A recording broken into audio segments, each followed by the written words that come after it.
Kibwagizo ngoja kwanza nilikuwa nichelewa kidogo hapa kukuwahi kwenye stand Kibwagizo bwana cha leo kitakuwa kina muendelezo. Ni simulizi moja inasikitisha, lakini ukiacha kusikitisha lakini ina ujumbe mzuri. Leo bwana tunadili na kijana mmoja aliyetokea La Masia, na watu walikuwa wakifikiri yule anaweza kuja kuwa Messi mwingine kutokea La Masia.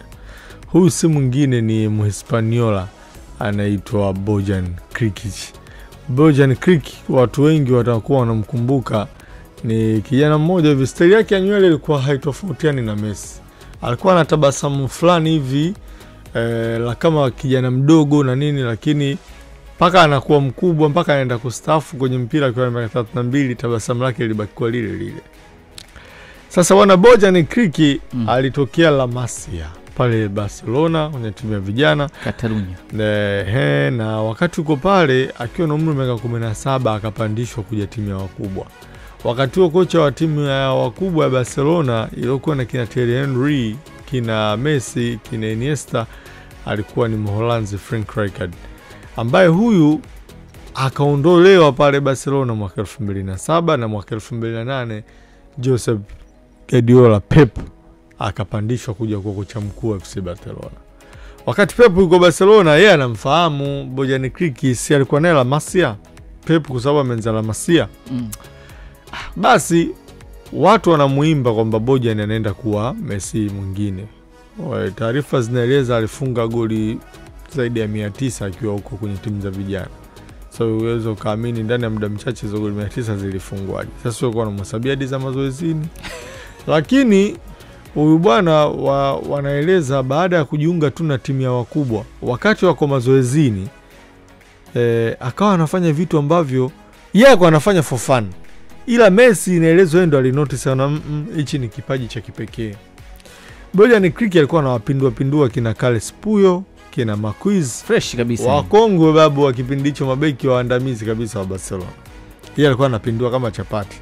Sasa wachezaji wakawa wanaona for fun tu, jamaa anafanya for fun. Messi akanotice huyu si kawaida, talanta kubwa, huyu sio kawaida. Lakini bwana Bojan licha ya kuanza kuonekana mapema na hicho kipaji, bwana Bojan alikuja akapata tatizo moja, kwa nje huoni ila linamtafuna kwa ndani. Bojan alianza kupata ugonjwa mmoja unaitwa panic attack. Bojan yeye alikuwa ana panic kwa sababu ya pressure watu walikuwa wanamwekea ile Messi mpya, Messi mwingine wanakuja, kiwango hicho atakuwa mchezaji mzuri. Messi inaelezwa hata siku moja mazoezini, baada ya mazoezi alimwambia teammate mwenzake mmoja, akamwambia yule mchezaji ni mzuri, lakini nafikiri klabu inatakiwa mlinde yule kuliko inavyonilinda mimi kwa sasa. Kwa sababu Messi alishamgundua yule dogo, Bojan alianza kupata hofu, wasiwasi, alimjaza sana. Media zilikuwa zinamwandika sana. Na panic attack hiyo ilipoanza kumsumbua ilifika kuna wakati akawa anajifungia Bojan chumbani hotelini. Waandishi na watu baadhi wakaanza kuona kama mzaji kiburi, ashaanza kuvimba mabawa, kumbe wao hawajui mwenzao anawakimbia, anaogopa ile pressure, ana panic. Na hata siku moja inaelezwa Pep ilibidi amlinde Bojan bwana, wakati kwa FC Barcelona ilikuwa wana mechi na Champions League kama leo hivi, kesho ndo mechi. Wakati wako hotelini ile panic attack ikampata. Bojan akaanza kutetemeka, anashindwa kupumua, anapata hofu ya kwenda kucheza. Pep alipojua hiyo, kesho yake asubuhi akamwita Bojan akamwambia mpira utasubiri kwanza, pumzika, mechi usicheze. Kwa sababu Pep yeye wanaeleza falsafa yake, alikuwa anaamini mchezaji ili afanye vizuri mentally anatakiwa awe strong. Kwa Pep akamwambia wewe utucheza. Xavi akamwambia yule kijana, akamwambia kuwa mchezaji mkubwa haimaanishi tu kuimbwa, lakini haya makelele inabidi usurvive katikati ya hayo makelele. Na unavyoya handle.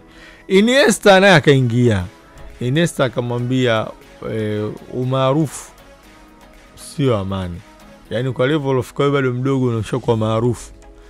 Hapo amani. Usitarajia amani hapo. Wazee wa kutibua kukanyaga waya fresh sana. Mwaka 2008 wakati wa michuano ya Euro aliitwa kwenye kikosi cha timu ya taifa kwenda kwenye mashindano. Bojan alikataa. kijana wa umri mdogo anaitwa timu ya taifa, anakataa kwenda timu ya taifa. Ile iliwashangaza sana watu. Kumbe dogo alikuwa anaogopa, nikienda nikikosea itakuwaje? Yaani watu washaanza kuniita Messi. Kwa zile hofu ndo zilikuwa zinamtafuna yeye, na Messi inaelezwa yeye hicho kitu alikiona mapema. Ndio maana alitoa ushauri ni bora klabu imlinde Bojan kuliko anavyolindwa yeye Messi anavyowekwa kama yai. Yeye aliamini Bojan ndio alitakiwa apewe matunzo yale, kwa sababu alimuona ana talanta kubwa, lakini anavyojazwa yule pressure inammeza, anashindwa kuimudu. Na kesho panapojaliwa Mwenyezi Mungu tutaendelea na safari ya Bojan mpaka anaondoka Barcelona, anatolewa kwa mkopo akiwa na umri wa miaka 20. Imagine kaanza kwenda timu ya kubwa akiwa na miaka 17, miaka 20 anaanza kutolewa kwa mkopo kwenda klabu ya Roma ya nchini Italia, baadaye anakwenda AC Milan, baadaye anakwenda Ajax ya Uholanzi, baadaye anarudi England, anaingia kwenye klabu moja inaitwa Stoke City. Anatoka pale Stoke City anakwenda moja kwa moja baadaye mpaka anakwenda Japani, na baada ya Japani kule alikuja akarudi mpira kucheza Canada. Huku Canada ndio inaelezwa alicheza vizuri kwa sababu alikuwa hana pressure, haonekani sana. Na kwa sasa tunavyozungumza, Bojan baada ya kustaafu soka kwa umri wa miaka 32, yeye alirudi kutengeneza historia Barcelona.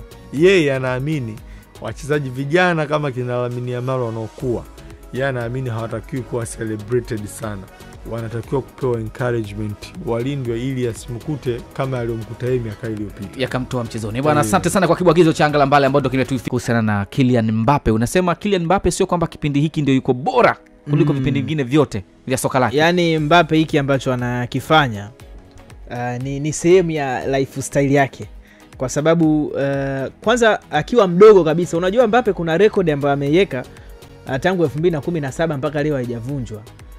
Ni mchezaji ambaye alisajiliwa akiwa anatoka Monaco anakwenda kujiunga na PSG. Kwanza kama utakumbuka msimu wa 2016-17 Monaco walikuwa mabingwa wa ligi ya Ufaransa, sawa, na walifika nusu finali ya ligi ya mabingwa barani Ulaya. Walikuja kuondoshwa, na kumbuka waliondoshwa na Juve, sawa. Monaco ile ilikuwa na Mbappe, ilikuwa na kina Fabinho, ilikuwa na kina Silva, kina Bakayoko, ilikuwa na wachezaji wengi sana wakali ambao waliipa ubingwa Monaco. Sasa Mbappe alikuwa kipindi hicho ana umri wa miaka 17, akawa amepata PSG wamemsajili, na walimsajili kwa mkopo, lakini baadaye kwa sababu muda huo PSG walikuwa wametoa pound milioni 198 kumtoa Neymar Barcelona kumpeleka PSG. Kwa hiyo kutokana na hizo za financial fair play na nini, Mbappe wakamchukua kwa mkopo mwaka huo, lakini walichokubaliana ni kwamba Mbappe atakuja kuuzwa kwa pound milioni 170. Mbappe mpaka leo hii hakuna mchezaji mdogo kama yeye ambaye ashaiuzwa kwa ila hiyo, na kwenda PSG kuendelea yeye kufunga sio shida zake, sawa. Ukienda kwenye ligi kwenye akiwa national team ya Ufaransa, kwanza sasa hii ndo captain, lakini mwaka 2018 amewapa ubingwa timu ya taifa ya Ufaransa. 2022 ubingwa wa dunia, sawa. 2022 kwenye finali utakumbuka dhidi ya Lionel Messi, Mbappe anatia chuma 3, sawa.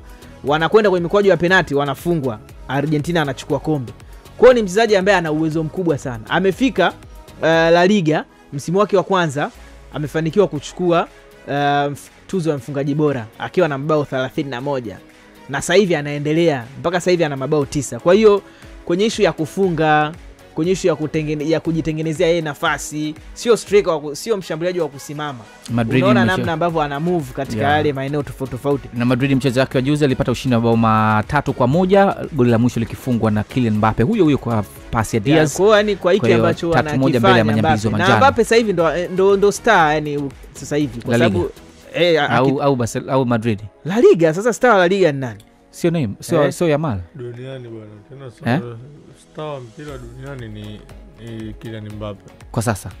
Yani akitoka Messi, walivyoondoka Messi na Ronaldo, alobaki sasa hivi ni Mbappe. Hata ukiangalia followers, mshahara ambao analipwa, endorsement deals ambazo wako nazo, yani ndio star sasa hivi. Mbappe ndo ambaki. Yani tatizo Vinicius anatokea Amerika Kusini na bara la Ulaya huwa wanapenda kuviglorify vitu vya kwao, wanavitukuza. Na pale ila Vini hajatoa namba zinazotoa Mbappe. Mbappe pale shukuru Mbappe sio Mwingereza. Mbappe angekuwa Mwingereza ndo kabisa. Unakumbuka Raheem Sterling na Man City alinyanyuka tu kidogo wakaanza kumuita Messi wa England sijui nini. Sasa yule pale ni Raheem Sterling, sasa ndo Kylian Mbappe ile shughuli. Vinicius share kabla kuja Mbappe. Vinicius ndo anabeba timu mgongoni na Jude Bellingham. Si ndo maana hata alipokuja akaja akashinda tuzo ya FIFA mchezaji bora wa mwaka wa dunia. Sasa alishinda kijana Vinicius. Kwa hiyo mimi nafikiri kwa zama za sasa Kylian Mbappe hayuko mbali sana. Unajua hapo kwenye issue ya Uingereza kupromote wachezaji wao, nimekumbuka. Unajua juzi kwenye